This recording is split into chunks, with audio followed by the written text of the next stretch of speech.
Teeth cleaning and oral hygiene with the use of tooth powders has been used by many cultures all over the world and for centuries. While it might seem counterintuitive to use black charcoal from a fire, what do you use when you find yourself out in a wilderness environment without the modern conveniences like toothbrush or toothpaste to clean your teeth? Charcoal is antimicrobial and antibacterial, making it an easy choice as it's abundant and easy to process.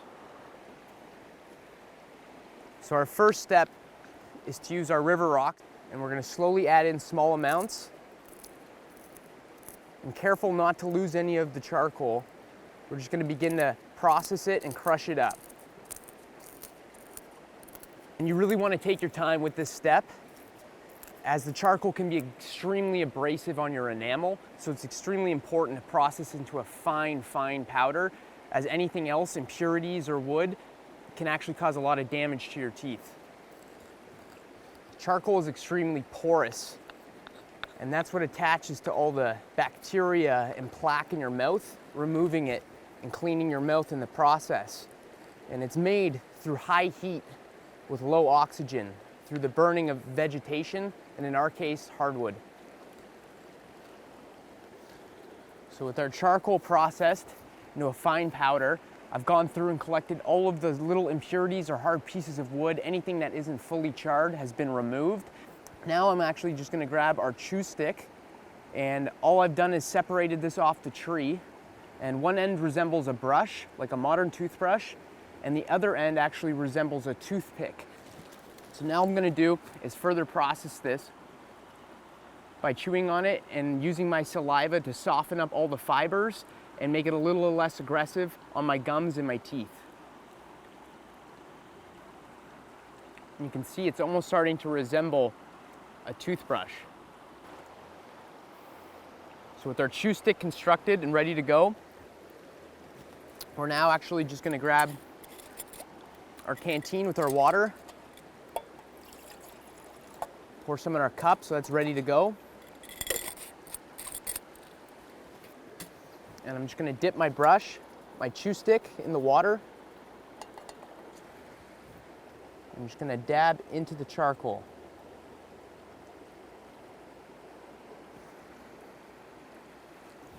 Now I'm just going to begin to clean each individual tooth slowly in a downward motion.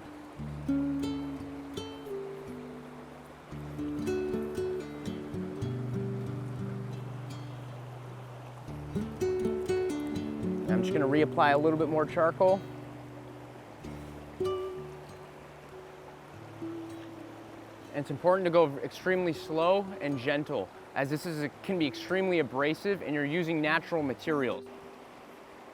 Now that I'm doing my bottom teeth, I'm actually going in an upward motion away from my gums. So with my teeth roughly cleaned now with the charcoal and brush, I'm actually going to dab our chew stick back into the charcoal, and I'm going to use a little bit of water, and I'm actually going to create almost like a charcoal slurry, and I'm just going to let it sit on my teeth and help remove any of the stains and any of the plaque that are on my teeth, and actually help cause a little bit less abrasion on my teeth from actually scrubbing it or brushing it on.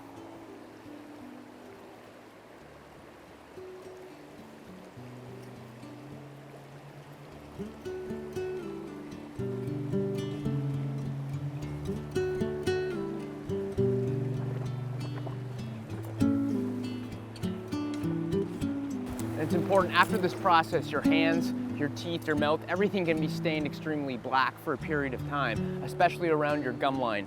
But our next step is actually going to help flush a lot of that out and really brighten your teeth and give you that really refreshing mouthwash taste that you're used to back home.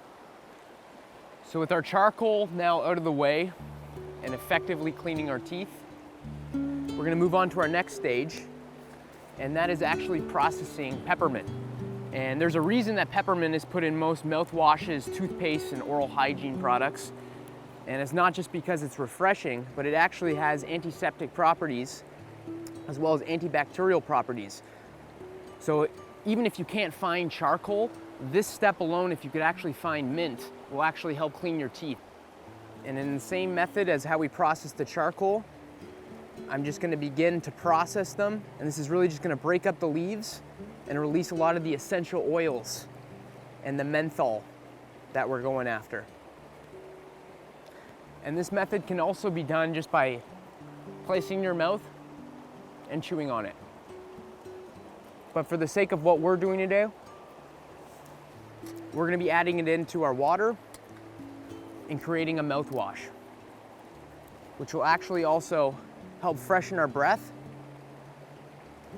as well as get rid of any of the unwanted charcoal that's remaining in between our teeth and our gum lines.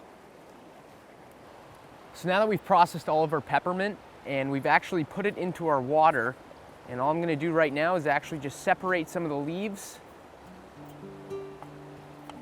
So we just have the fine peppermint infused water.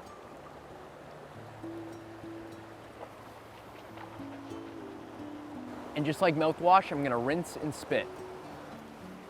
While I recommend this backcountry method for cleaning your teeth, especially in a pinch without modern conveniences like a toothbrush, toothpaste, or modern mouthwash, it's important to keep in mind that the charcoal from the fire can be abrasive on your enamel and teeth, especially if it's not properly processed, whereas our peppermint mouthwash can be used as much as you like.